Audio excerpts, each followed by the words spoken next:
4 வருஷத்துக்கு முன்னாடி வரைக்கும் கள்ளழகர் அழகர் கோவிலிருந்து கிளம்பி அலங்காநல்லூர் போய் சேருவாரு. அங்கு கள்ளழகரை குதிரை வாகனத்துல தூக்கி வைத்து அலங்காரம் செய்வாங்க. அழகருக்கு அலங்காரம் செய்யும் ஊர் அப்படிங்கறனால இந்த ஊருக்கு அலங்கார நல்லூர் அப்படின்னு பேர் வந்தது. இதுவே காலப்போக்கில் மருவி அலங்காநல்லூர் அப்படின்னு ஆயிடுச்சு.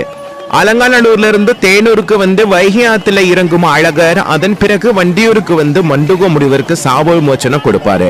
இதனால் மண்டூர் என அழைக்கப்பட்டு அதுவே மண்டியூர் ஆகி பிறகு வண்டியூர் ஆகி போனது. 400 வருஷத்துக்கு முன்னாடி வரைக்கும் அழகர் ஆட்டில் இறங்கு வைபவம் தேனூர்ல தான் நடைபெற்று வந்தது. அப்போது மதுரையின் மன்னராக இருந்த திருமலை நாயக்கர் தான் அழகர் ஆட்டில் இறங்கும் வைபவத்தை மதுரைக்கு மாற்றியமைத்தார். சைவம் வைணவ சமயங்களை ஒன்று சேர்க்கும் விதத்தில் தான் இந்த விழாவை மதுரைக்கு மாற்றியமைத்தார் திருமலை நாயக்கர். அதே மாதிரி மாசி மாதத்தில் நடைபெற்று வந்த மதுரை மீனாட்சி அம்மன் கோவில் திருவிழாவையும் சித்திரை மாதத்துக்கு மாற்றியமைத்தார் திருமலை நாயக்கர்.